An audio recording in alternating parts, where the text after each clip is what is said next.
I'm here, as we all here, to endorse AFZAL's candidacy, but also to express the hope that when it comes to the ballot, which we as individual Labour Party members will be receiving shortly, we put AFZAL at the top. It would 5 years ago, well, it will be 4 years ago, 4 years ago now, 5 years ago when the election takes place next June, the North West had the ignominy of allowing Nick Griffin, the head of the BNP, to get elected, essentially at our expense. And it would be a nice turn of events, if he decides to stand. It was AFZAL who knocked him out.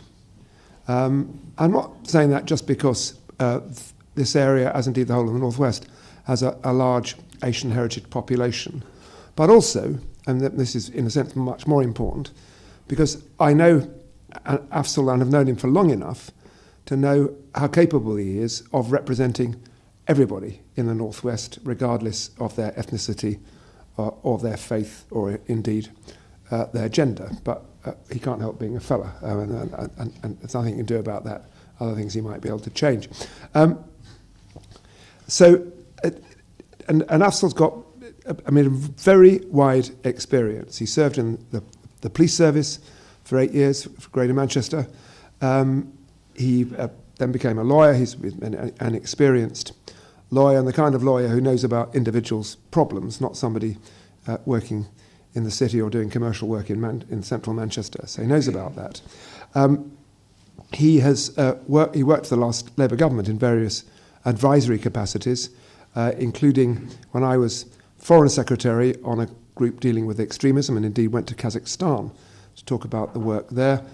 He worked on a group when Patricia Hewitt was Secretary of State for Trade and Industry in respect of small businesses. He's got a CBE for his public service and plenty else.